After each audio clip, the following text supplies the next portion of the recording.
Hey guys, it's Olivia here from Olivia's Catastrophe, and today I'm here to answer the main question that I always get, which is how? How do I keep up a blog, Bookstagram and Booktube while going to university and keeping up with my workouts and yoga and traveling and doing whatever it is that I end up doing?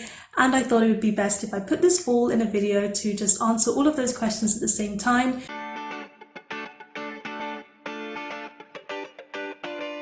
So primarily this video is on time management. I'm going to be sharing how I manage my time, but that is in no way how you need to manage yours. You're just getting a bit of a behind the scenes to what I do to keep organized. So what I do have is I found out a bullet journal. I thought it was just a planner because I see everybody's bullet journal spreads and it looks all beautiful and everything. Mine is nothing like that. It's to the point, it's practical. I do use stickers, but I don't really share it on my channel or Instagram or anything because it's not pretty. But I do make resolutions every year, and that's kind of how I start out my year, setting my goals, and at the end of every year I take the time to reflect on those goals. For example, I'll link down below my 2019 wrap up where I talk about my resolutions and whether I did them or not. Spoiler alert, I did 13 out of 19 and I call doing 50% of them a success. And then I set my 2020 goals, and there's quite a few of them for this particular year. My resolutions are split into my hobbies and interests, so I have some for workouts and yoga, I have some for bookish content creating, and that encompasses both my booktube, book blog, and also my bookstagram. Forgot about that one. And then I also have a reading and bookish goal, I have writing goals, and then I have a category called food, travel, and other, which includes any other goals that I would like to have during the year.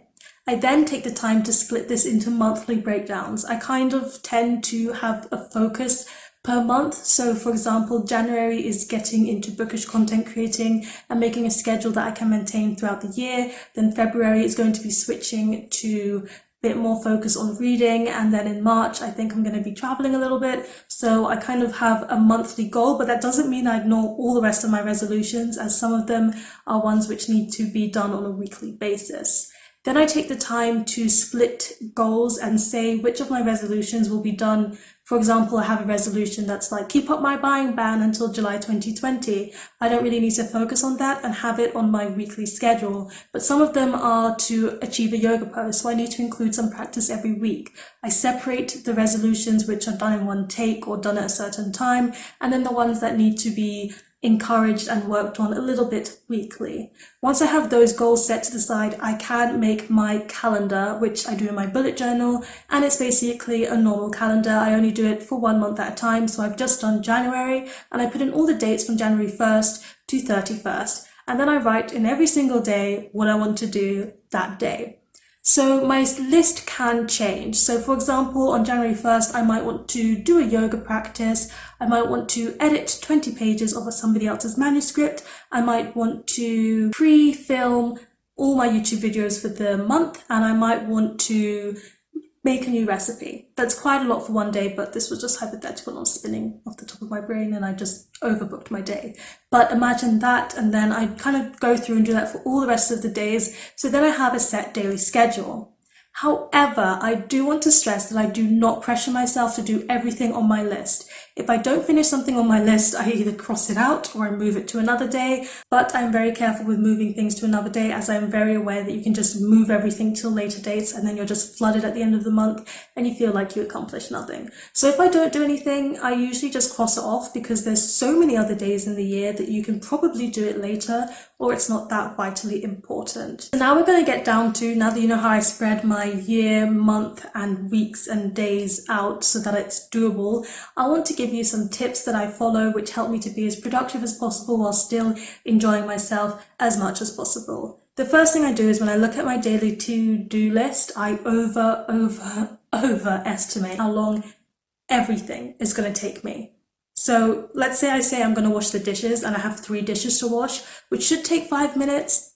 I'm going to put in 15, because then if I finish in 5 minutes, I feel like I've accomplished a lot. And if I take a long time, it's going to take double the time. I finish in 10 minutes. That's also fine. I've still got 5 extra minutes in my day.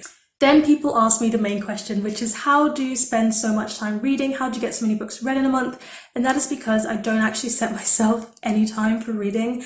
I just read when I'm in a mood. I am a huge mood reader. Some days I don't read at all. Some days the only thing I want to do is read and I just ignore my to-do list. I just go by my mood for reading and it kind of pans out that I read quite a bit. The only time where I have set reading times is probably when a book is on my uni syllabus and I need to read it, it's required reading, or if I have a readathon, because that's me putting aside time to get reading done within the week. But mostly I read when I have cups of tea. I tend to have 2 to 3 cups of tea a day because I am British. But the real reason is because I love tea. And when I have tea, I usually take about 20 minutes and I just kind of do nothing but read within those 20 minutes. If I have 3 cups of tea a day, that's a full hour of reading a day, which is really good.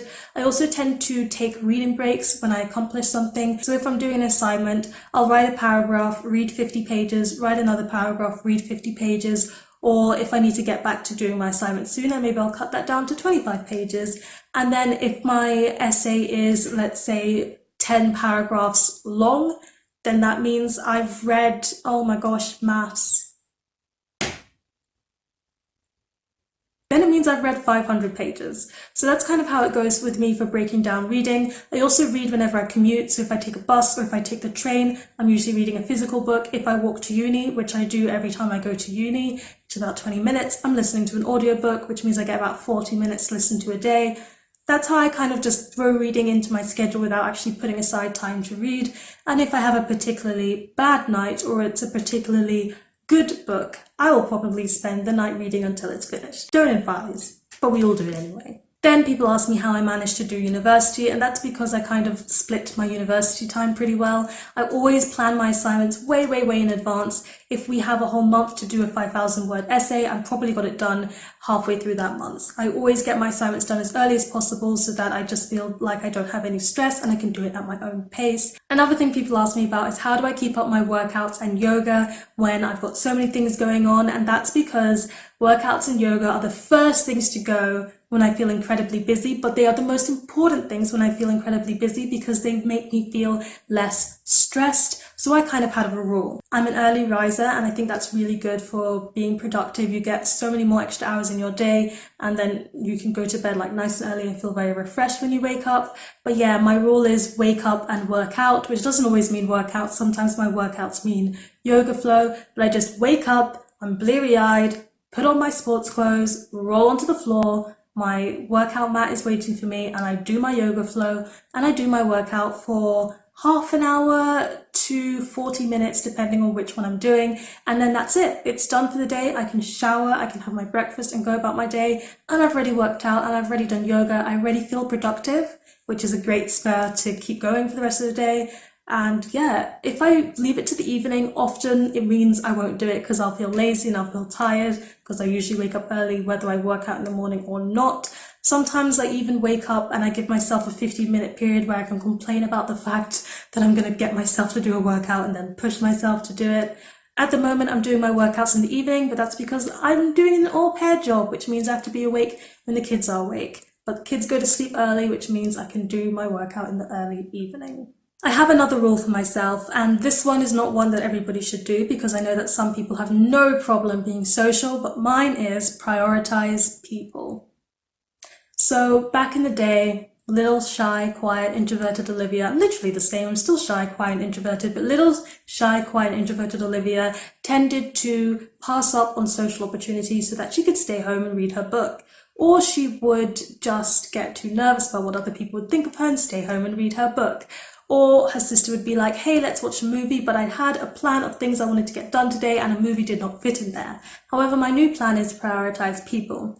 If somebody asks me to watch a film and I'm in the mood for it, I'll say yes. If somebody says, let's go out tonight and I had things to do, I'll say yes, and I'll either cancel off those things or move them to another day. And if I am really loving a book, but a social event is coming up, I will not cancel, I will go. I did this primarily for myself for 2 reasons. The first is that I usually enjoy what I'm doing and I can always come back to what I was intentionally doing before, such as reading or any other thing that was on my to-do list like blogging or booktube, and it waits for me. However, people don't wait for you because they've got things to do and it's usually on a time limit. And secondly, I just find it's really important to socialise, and I didn't have that good balance, and I feel like it's a bit ridiculous when I let my to-do list rule my life, which is the reasons why I made that rule for myself, but not everybody needs it. Most people are more extroverted than me, and they've got no problem with stopping what they're doing and going and socializing. Another rule I have for myself that I learned the hard way is that if I need a day off, I take a day off.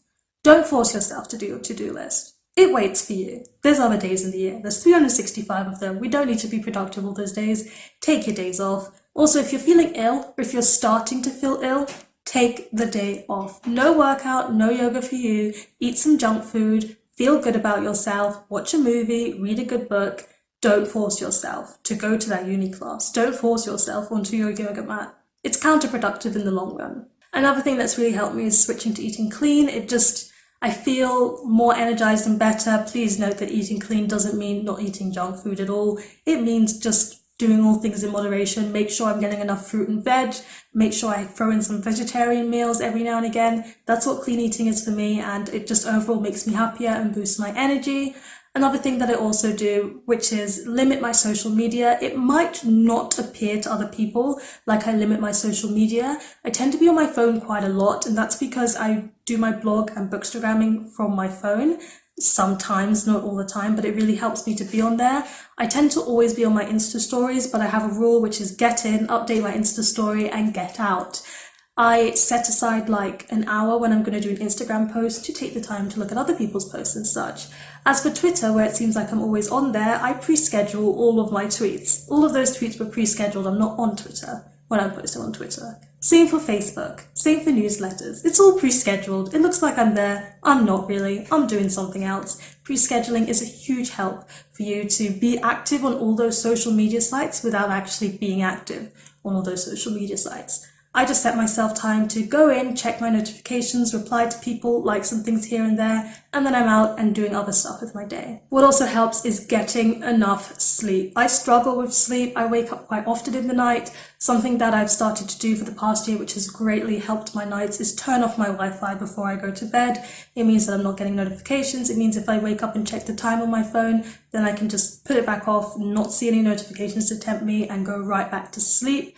I also don't leave the bed when I'm sleeping. Then bulk filming, bulk Instagram taking of photos, and bulk writing up of blog posts is a huge help. I spend about one time a month filming all my videos, or taking a whole bunch of photos at once, or writing up a whole bunch of blog posts, and then all I need to do is edit them and push them out into the world throughout the month. And I do a lot of crossovers. So for example, any photos on my blog are actually Bookstagram photos. I just double up the use of them, and I pair my blog posts and my booktube videos. So for example, I did the end of the year book survey where I talked about favorites that were really great favorites of mine but couldn't make it onto my best books of 2019 list. So if you read that blog post and watched that video, you really get to see all of my absolute favorites. So by the way, if you're on this channel and you wanted to have the maximum effect of knowing my true thoughts on everything, you should be reading those blog posts as well as watching my videos. And last but not least, if you're not having fun, it's not worth doing. Planning for me, as probably an INFJ, I'm also an Aquarius and a Ravenclaw. I don't identify as all of those things personally, only just INFJ, but I am all those things. And for me, part of my personality is planning and thinking ahead, and maybe something happens that I can't plan for, but that's just fine. Whereas there's other people where planning just doesn't work and it's not fun for them. And if it's not fun for you, then don't do it. Only do what's fun, only do what doesn't cause you stress. And you know what? It doesn't even really matter how productive you are. It doesn't matter if you post videos infrequently. If you're enjoying what you're doing, then it's worth doing. That's all I have to say at the end of this video. I've prattled on enough about how I schedule my time and what I do with it. Please let me know in the comment section down below. Do you have a planner or a bullet journal? Do you enjoy being, scheduley like this, or do you just go with the flow?